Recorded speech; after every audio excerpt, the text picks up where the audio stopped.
Hey friends, welcome to day 8 of the 30-day healing series. This is a series where you're getting bite-sized pieces on how to heal your trauma that you can implement into your life immediately. Now, today's video isn't going to be necessarily something you can implement into your life, but it is going to be something that you can become aware of. And I'm Angela, and I'm a trauma healer, and I have been healing my own trauma for the last 10 years, and I've been helping women heal their trauma for the last 4 years. And my goal when I'm working with women is for them to embody their worthiness and step into their sovereignty. And today I'm sharing with you the stage 2 of healing. And if you're curious of which stage you're in your healing, check the description down below and you can take a quiz to get your results. And when you get your results, you also get resources to help you get to the next stage of healing.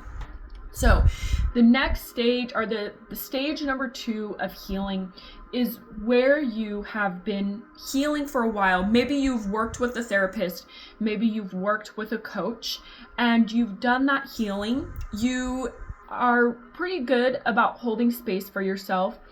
Triggers and flashbacks, they still exist, but it's not as bad as it used to be.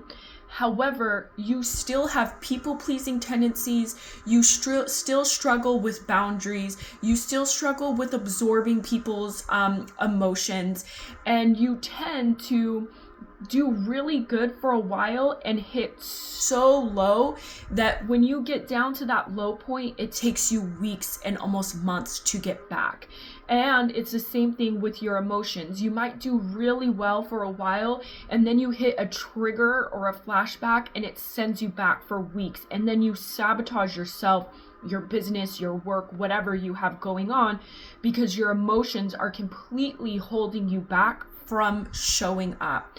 And you might also deal with a lot of overthinking and a lot of anxiety and doubt, and you spend more time in this space than you do taking action.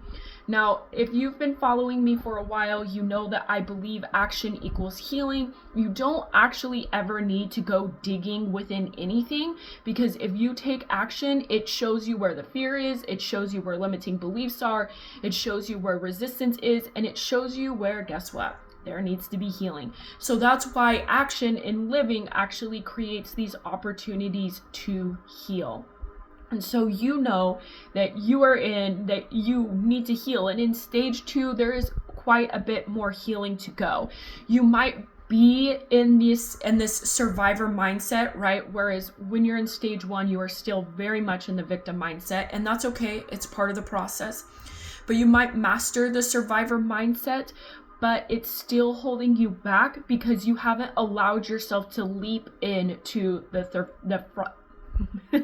thriver mindset, okay? So your goal is essentially to get into this thriver mindset.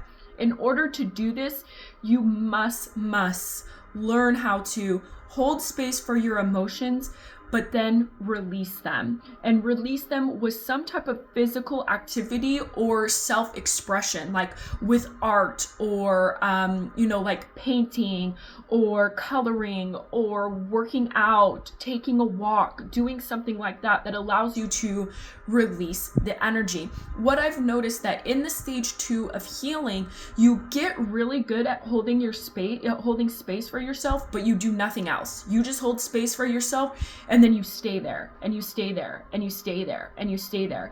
And then you notice like you've been walking around with these heavy emotions for days and days and days, and it's actually hurting you and holding you back. When you hold space for yourself and then release it, especially in a physical activity, you actually get really good at letting it go and coming back to your normal activities so that you can get back to your family, you can get back to your work, you can get back to living life. And that is your goal. You do not want to be stuck in this space. The next thing that you want to do to help you get into the next stage of your healing is to work with someone. Maybe you haven't necessarily worked with someone and you've been doing like self-healing. Maybe you've been doing workbooks, you've been doing self-help books, things like that, but you still find yourself in this space of having emotional outbursts that really take you out for a long time. It is time to work with someone. It is time to work with someone that is going to give you the results that you're actually looking for. Now, whether or not you work with me, it doesn't matter. I want you to heal. Would I love for us to work together? Yes, of course. And I have spaces available. But this is really about you deeply, deeply healing so that you no longer have these emotions that are holding you back for weeks and sabotaging your success and your progress. You don't need that anymore in your life.